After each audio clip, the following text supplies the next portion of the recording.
जब मुसलमान अपने उरूज पे थे उस दौर में यूरोप अंधेरों में तारीकियों में डूबा हुआ था। आज के ये सिविलाइज्ड लोग, तरक्की याफ्ता ममालिक के लोग उस टाइम पे एक दूसरे को काटने पे मारने पे तुले हुए थे।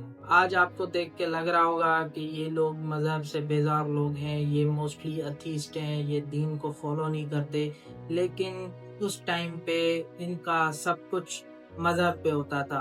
चर्च इनका सब कुछ डिसाइड करता था, चर्च इनकी जमीनों का रखवाला था, चर्च इनसे टैक्स लेता था, चर्च इनके फैसले करता था, किसको मारना है, किसको सजा देनी है, किसको जीने का हक देना है, ये सब कुछ चर्च डिसाइड करता था। चर्च इतना पावरफुल था कि उस टाइम के बादशाह वो भी चर्च से और उसके पोप से डरते थे, क्योंकि यूरोप का जो मोस्ट पावरफुल शख्स था उस टाइम वो एक चर्च का पोप होता था। पोप के पास इतना पावर होता था कि वो कहीं भी बैठे बैठे किसी दूसरे मुल्क के बादशाह को दीन से खारिज कर देता था।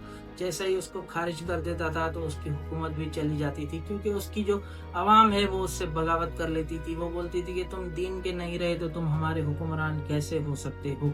ये ऐसा टाइम था जिसको हम यूरोप का मिडिल एज या डार्क एज भी कहते हैं, जिसको हम तारीख दौर भी कहते हैं। इस दौर में अगर किसी बादशाह को हुकूमत करनी होती थी और अपनी हुकूमत कायम करनी होती थी तो उसके लिए लाजमी था कि वो चर्च और पोप की बात माने। जैसा चर्च कहता है वैसा करें, जैसा पोप कहता है वैसा करें।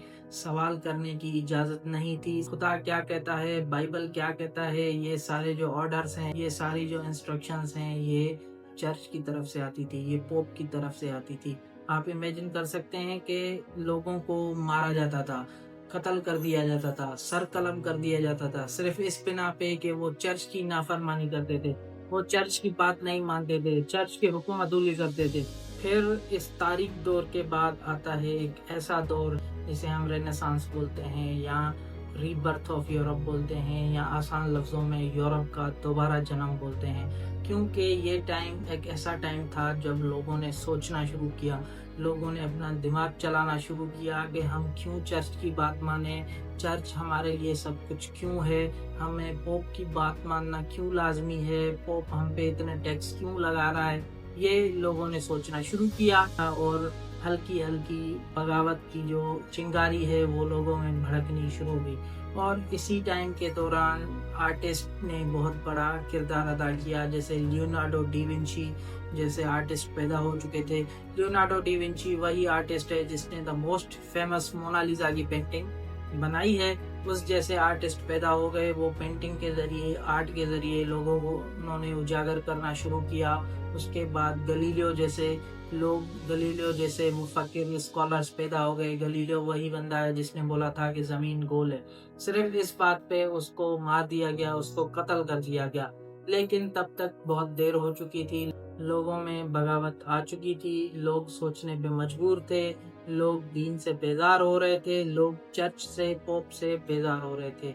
और बाकी रही सही कसर जो है वो प्रिंटिंग प्रेस ने पूरी कर दी। जैसे ही प्रिंटिंग प्रेस आया, प्रिंटिंग प्रेस के आने से जो किताबें हैं वो छपने लगी और किताबों तक लोगों की रसाई आसान होने लगी।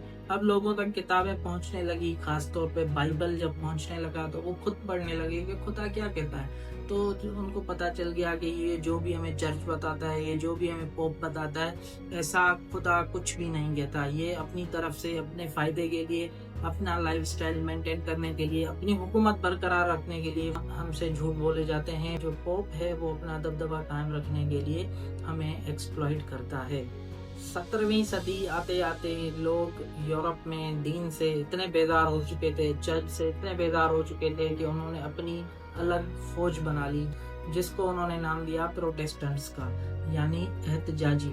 ये वो लोग थे जो अपनी फौज बना के बैठे हुए थे, जो चर्च की हिमायत में जो लोग हैं उनके खिलाफ ये जंग करने के लिए तैयार थे। और वहाँ से जो दूसरी पार्टी थी उसका नाम था कैथोलिक। ये कैथोलिक लोग जो थे वो प्रो चर्च लोग थे और ये चाहते थे कि चर्च की हुकूमत हाकमियत बरकरार रहे।